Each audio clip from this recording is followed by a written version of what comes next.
I think that is all I have to cover.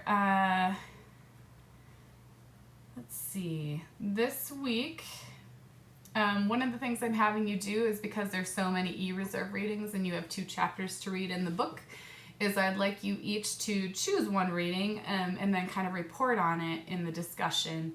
And I think that will be nice. I'm hoping that we'll pick all different ones, although if we miss one, that's okay.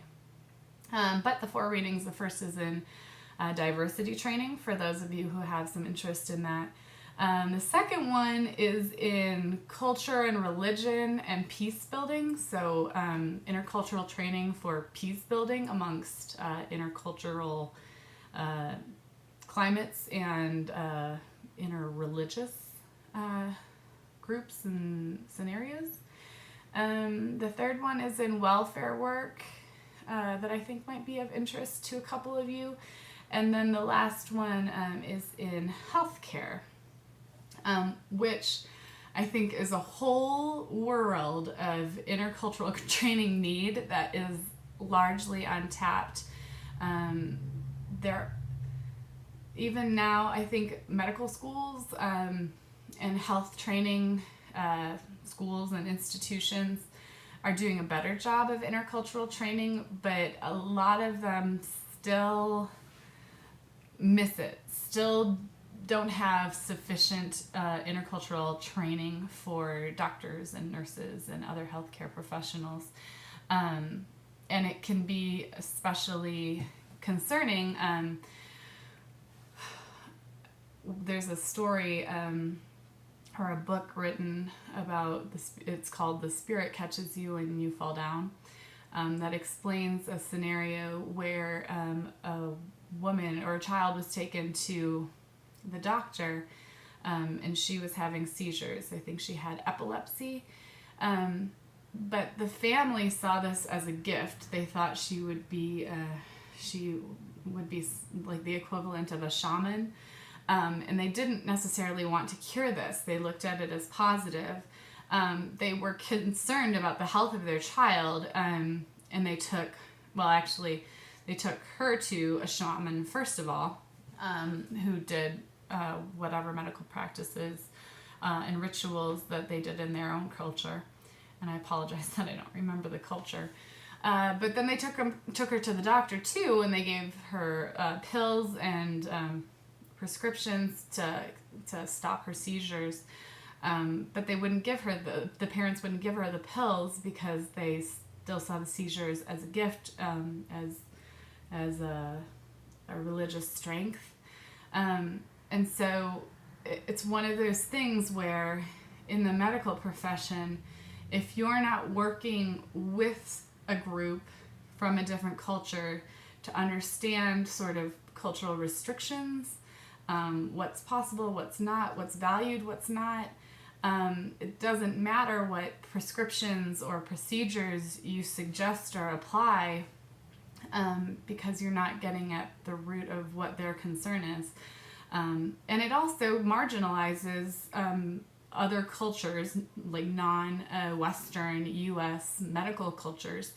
It marginalizes them and says, this is not valid. Science, the United States, objectivity, the way our system is set up is valuable, and other ones are not. They don't really make a lot of sense. They're based on voodoo and magic and all these sorts of things. And we stop looking at medicine and our healthcare culture as a culture. We start thinking this is just science. There's no culture around it. There's no opinion around it. This is just fact, and everything else is not fact and made up and dangerous and those sorts of things. And we'll get more into that. I didn't mean to go on a tangent, but just to give you a sense of, I think the healthcare industry, for those of you who have any interest, has a whole lot of need around intercultural training. Although it's still a heck of a lot of work, because a lot of them don't understand that intercultural training is important for healthcare professionals. But I think they're moving in that direction, so it may be an attractive career option or interest for some of you. So I just threw that out there to get you thinking, and you may want to read that healthcare e-reserve option if you'd like. So that is it for our lecture for this week. I'm looking forward to our continued discussions and your continued critical thoughts and critical looks at things. One thing you'll notice is that I am mostly staying out of our discussions during the week. I'm doing that intentionally. I stay out of them because I tend to be hyper responsive. So if I let myself, I would have a hard time stopping. I would respond to a lot of what you were saying. And one thing I've noticed in the past is when I do that, other students aren't able to say anything because I'm responding to everything. So generally I will stay out and let all of you kind of build the discussion.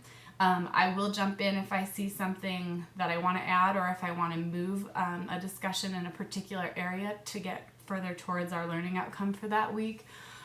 Or if I see something of concern that I just want to jump in and kind of straighten out before we go down a path that we don't necessarily want to go down, or something that we just sort of want to manage in place.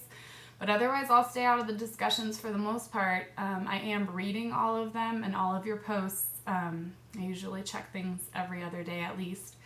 And I will be responding to you and my reflection responses at the end of each week. So you will know what I'm thinking. You will know how I'm seeing all of the discussion. I just won't get involved during the discussion usually to create that space for all of you to learn from each other